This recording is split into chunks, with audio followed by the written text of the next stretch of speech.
enome so say enome na and say enokre ena odi ato no so ena bia Obofour no wono wotimi abom paye asire nyame se wonya ni sei no aye nsa ene mimini hu asamka wono ni faith a odi aduma no so say Obofour faith ena odi adomi no so enti obi domi wa ebeba so even ato ye ni wiase obi on kwa so rekora no na se wo ye na de na ye ni kraya asem bi asemboni bi obeka se mra so etumi ba so fitia ni asese ni din ene your friend say mechanic na prophet kumichacha ma sesa me YouTube no ba bia me hwe bia ma change afro ene maba too much GH hwe na prophet kumichacha me so me hwe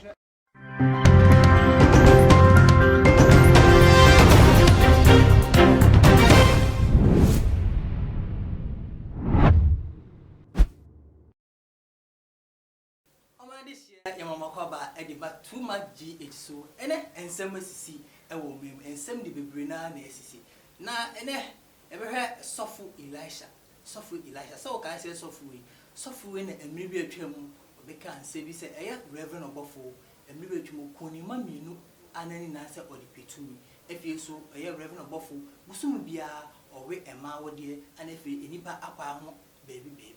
Namra Osofo di nsem betu dwane na Obofour so eden emani mwaye na Obofour ka se ono ekwaku Obofour onsu obi a waga na ha enti wo a obeka na wasem a enye nokre no obe make sure say emra no bedi na efie so obebre e wo huhu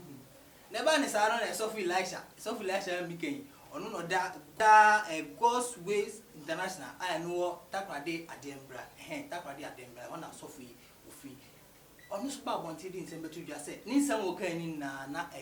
atro na se no be so odigi fame onu so amanfo hu se oye Osofo bi a onu so ba system ni mu nti se amanfo e de ehunu eni ti no be ka sa na na koka eniyama papa Osofo a na se Reverend Obofour hu a Canada Ghana bloggers na presented se mi am tie meka kanin na se boni na oka ni nkwa na ye de nti boni na ye de ye ka no oka sa ni wie ni na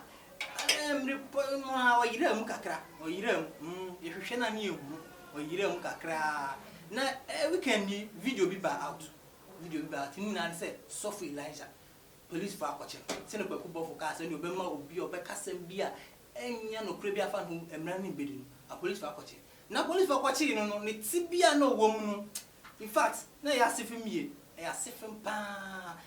mi hu ye na ase me wra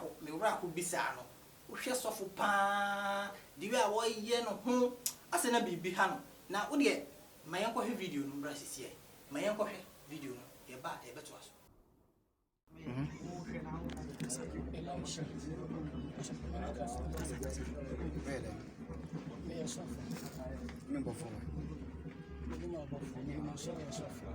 Uni Obofour uni mnida asana me kasa no obai no obi ni nsa account obi a hwe obi di nsa account obi etim nti wo share Obofour da okay if you say all right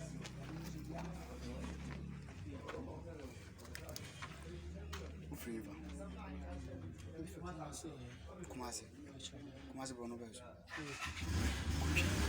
ani Obofour Osofo so video no wa hu Osofo se ne se watete apansam aye na ene your panika si power ha Osofo apostle odimu e wo man mu ha no o wa se apostle Agyeman prempe a oda the Bible God's 7th day e wa class Bible Church of the Bible Church of God 7th day so for man kan ya na o dia chebe edinam se e wa kakra enti na menti man kan ya enya hwe so for yema wakwa ba e de ma too much Jesus ya oba so for mi dis wa pomu ye de modern so for ma men no sorry ma no coronavirus mu from mu onyankopon edoni Christ adumuti no problem ye ho ye ba ye de nyame ase na so for say me di kan kai no say ensem de bebre sisi ba ene de pese ye hwen ye Osofo Elisha Say one Osofo Elisha make an answer. What in answer? Me tell me obeki kan sem bia say Osofo Reverend Obofour or we nipa akwa baby ni nyema bi ai kire no aka say na ntro bi na otwa na opese oye popular. Sofo no we can Ghana police for akwa kwache. Am kwache no. Yache Elisha. Yache Elisha. Say ne ko video ni Yache Elisha. Na ya kwache no na sebi ne tibia a wo mu. Em say na abranti no bibi ehan kakra bibi ehan na asa na ebekọ no sofo ye mfa na say wo yo sofo ana obi aka asem a enye afa ho mfa say wo ne Reverend Obofour ana Osofo Elisha eka asem a enye afa ho sofo ke wa ka ba ede yo mi dasi oberima yami shaw ne adwumayefo nyina tiefo ne ahwefo nyina so onyame no mo asomdwe Ghana asomdwe mura ise tiwi asiye pasomdwe de ehubia asomdwe se asomdwe o wi ase a ko Nyankopon soma Kristo manema so ti ase na sisi a no de wi ase we na koye no enye Nyankopon na o se wi ase ana se o me wi ase ayeden ifriye nipa especially asofo no bi because ni bia be ko osoro ayememu a ednam sofo so 2 Corinthians chapter 5 verse 20 wasi asofo ye na ye ya abofo ma Kristo se Kristo nam so enam ye nso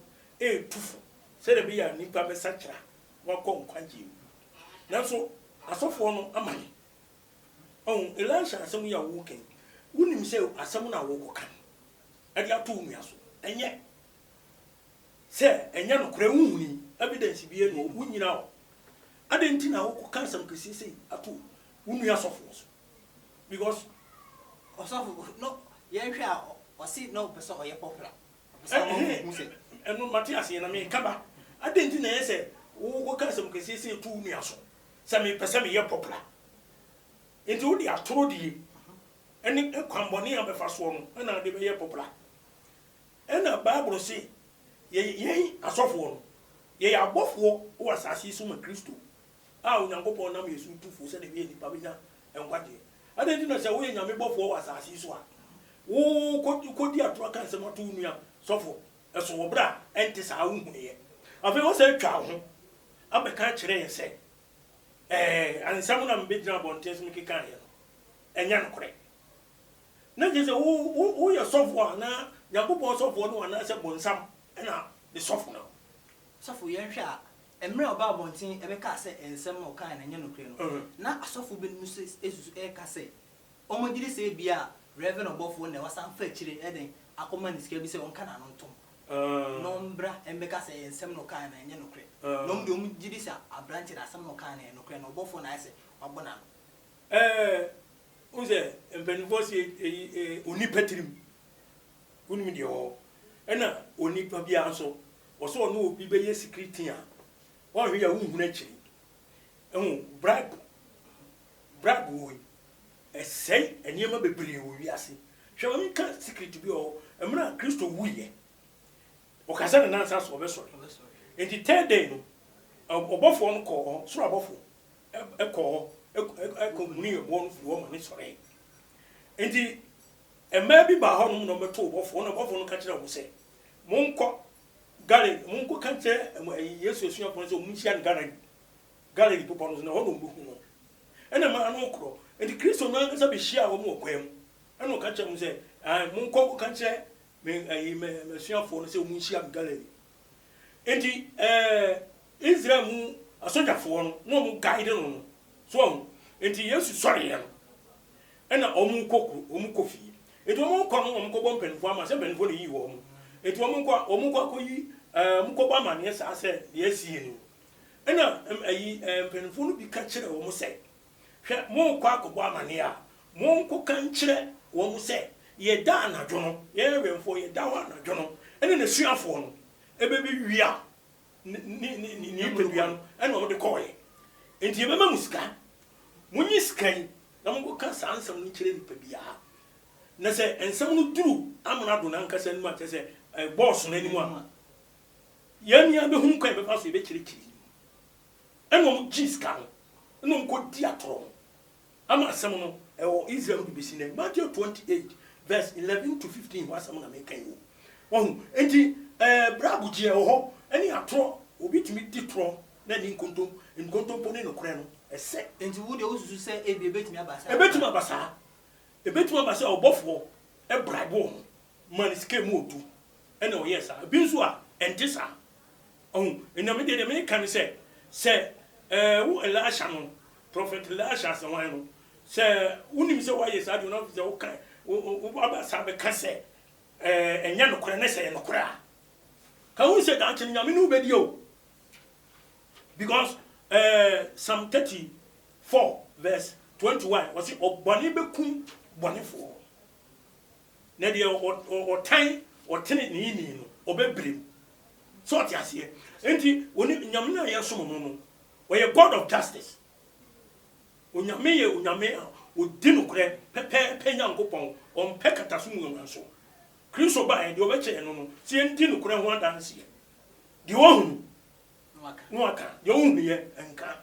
John 3:11 was it the enim ene ye ka na de ye hu ene ye di ho adanse Osofo ene ye fa wesu na me ye fa nkosi bibi so ye emre ko hwe video no hu so Osofo no emre ko che no as un say what tia pansam sebi ase de bibi ha no ni bobre a change na me twa aduan kosi bi so a Osofo anase Reverend Obofour e di tudwa say ono de obi abeka asem boni bi afa no bi aye den obebre enti ye hwa na se wogidi se bi a Obofour asem no kan no eno na eni akoyi ku anase enya insisanso boni bi wa Osofo Elisha so ana obi a we nyankopon ni pebia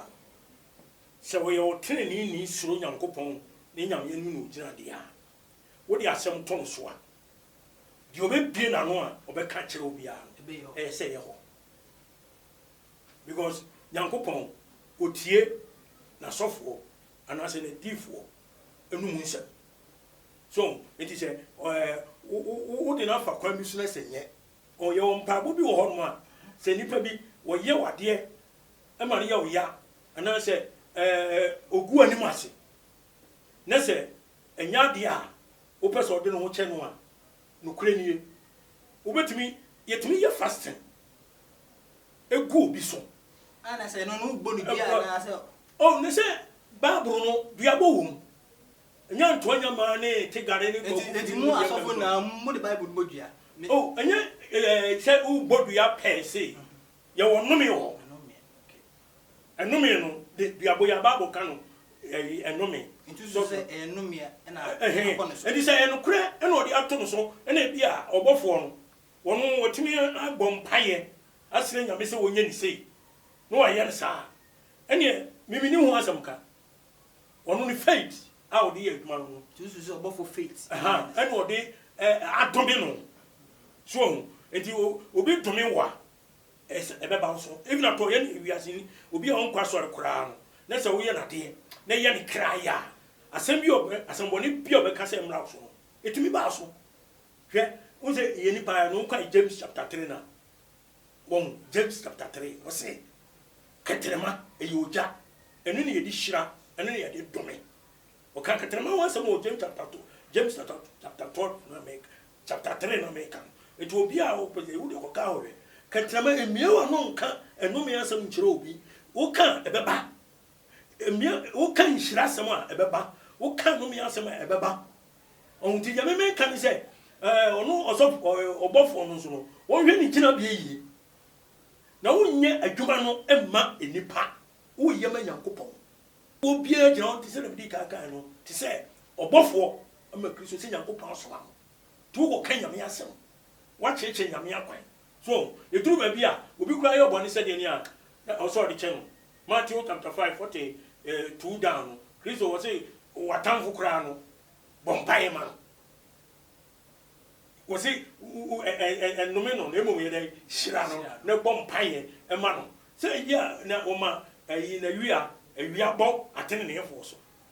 awia bo adwane yefo so o to nsu a ye nyina obi anu bi o se we de wo ye ayi ahyawo ni ba we kosumusu ni enti me to nsu na me ma ne bi no nyame nya ne sa was here to me any equal you bet me asole so for me ahwefo too much GH and when you so ocean so for and I say Apostle Agyeman Prempe that the Bible Church of 7 Day Accra say and yen go so etwetwe nkomo efa Osofo Elisha chia police for akwakoche no ono so ensem a wo fa eka ho na no mu sem and e go so 18 so for say me to me ne die abranti and Osofo Elisha ni nsem bia okeka no to me die misusu se sebi asena dwum kan kakra and I was say Matthew 12:36 and 37 Christ say ase hunu biara onipa beka no bobu hu akontat muda na won sam so eno nam bebu be na won sam so eno nam bebu fo hwe atam da no me ka kire wo se obo nyango bu atam se obu san nipa ni mate obu ko hu na asem ka no odifo ewi ase obu a court ebi ni ko gina wa odi mempa wa hu na asem ka ntino ye obu agu no so won se no ho aha enti sa osofo yi wo sam na wo kika no awurade twiro satellite da nipa so won se wi ate yeti ayi the whole world abrofo ye bibia friend satellite de wo ye bia ye owi ase bia eton eso ni hu ni achi anase ye program bi maybe wedding funeral yi ni de video ye be video ni nyina de onipa se na wonam se na tewo se na udidi se na utonom se na ukona uba nyina sa be pe ne bebam wo kasa nyina beba program ye sa na tie enti sort feel like ahwe ala dwemu da ho na dwem onyankopon ene nim onipa adwene de wabusa no de metuma kan se mimi nim na setrem ena mi hu ne ye a oye bedo de mum ne nsam na wo keka no wo ka se nipa yi wa je oba hu bibi dia ye duane amu bi dia se de akeka nsem bi afa no se na chete sebe wo yo wudini ana atrofo afa wa sa ba ka se David nsem na keka enye me make so mental problem yes na dwenu se sa no ye ndia na Apostle Prempe o si Osofo Elisha na dwenu di se what chima kakra enti wo here doctor no so ya fa no anka that be here psychiatric hunam fam doctor na meka that doctor is Jesus Christ okay he need the bit to say prayer and fasting okay repentance okay o just here I say o ya kom chene e bom pa yesre nyankopon na adwemu ya de na wo ho no awurade yi free no you free oh most of the people are mentally ill bebre asofo ne bebre yare yo o bebre asofo na o be tia bo ebi modin kakra oh me de me say the awurade frame me no me adwuma no sabe ma ya kwa animu kakra me ya adwuma be 37 years ni okay ana 36 oh ache timi me experience kakra me pesa me no obi ntem be yasen because the awurade say new yonko wa dance kunu na me ko tu say John 3:11 no Yesu Kristo say the enim ene ye ka the ehunu ene ye din wa dance enti de o me hunu no beka de minim beka te say wo ya me interview de obusa me no de minim ana obeka ene meka enti mo yale admiale unimu ba on pesa o bebre yare ba on pesa obeka wo mo de nyasa me pesa beka on say wo customer Yesu Kristo also at times for the same for no busa no question onya no straight to no o fa asem bi no dia o kan sem ni sia wo ye badwuma na be den obeti ase so me busa no question asana me de wo enti obi a wo adwemu yare no wo mu na enni no kore eda da nipa obi utimi wo ba wa wo ekira de no etimi de ye duane ema ni pedi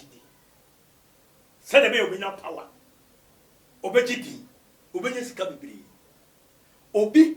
etimi ekọ abosom so koji nro wodi beti asori enkwara ya wo nje hospital beti ese hospital kwara bi ayira yira kwara kwani asofo no kese no na ko to omuni doctors no ene ye kanana no atwe sika kesi ama no agye no de akoye yankomade sele be ye obeti aso na enipa bebrebebem sangofo wo nyina o ma dwen mu yare o mu yare o ma dwen they are spiritually asana yedi ye komo twetwe no bebe ewiye no ye mfa na se o na wo ye Reverend Obofour ana asase mu isi ya ka ede na wo be oh the mayor ni say Christo Bayen Peter Bisan awo Matthew 8:21 down o say me nua fom me a empra hi na me mfa nche no enkosi emprenso ana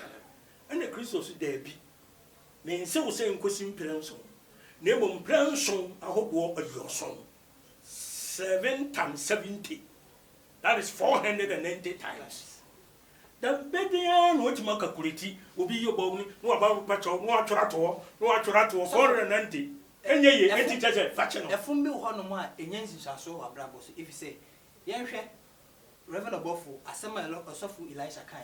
unum say ebetimi afaso ma na sorry mbabi agya na sorry yeah obu ho no ma na dwunisha obi won susu a na dwuni mu do enti asori aye ko nyina despite of friends Obofour de kura no oni bebe wa oje awurade di na chi akoduru ba bia obi timi kan sem 1 2 3 1 2 8 no na gina dam what ofrasu so enti de me kan se so oni pa no wa je di se ono no ye nyame ni pa wa so odi na chi di a omo obi mfa nse huru e na ada so ti ase na adia Kristo kan say Matthew 12 verse 36 down what say woni Kristo say obi abeka satia onipa ba no o de be chawo Yesu si obi obedi na tenkura no o be chawo kura na emom de obeka satia sunsun konkono no on fa nche na sase we so eni wi ase foforo na e be ba no so eti bone de ye che anytime eti Obofour on va nche no onya amanka nti wa ka de beche no me me de beche no na wu jama was urade se me na awere top e wo me jama urade na urade na nim kwan ode nipa bia be fa so wo wiase yo Osofo ye da wase se oni etwetwe nkomo o ma de share ye Osofo ana Apostle Agyeman prempe a oda the Bible Church of 7 Day ano ana yene ne etwetwe nkomo Church of God 7 Day Church of God 7 Day edin wa me di kan edin wa yie pa ana yene ne etwetwe nkomo efa Osofo Elisha ne chia police for akwachi no eho beda wase se ojebre a ohwe yen because so Yakobon inhira wo nya de bia enyambre ne ma ehwe too much gh edi a meji so ane berema nana kofi kwani Agyeman de she ba kope a mi so ma so enti na me de asem eba meka makra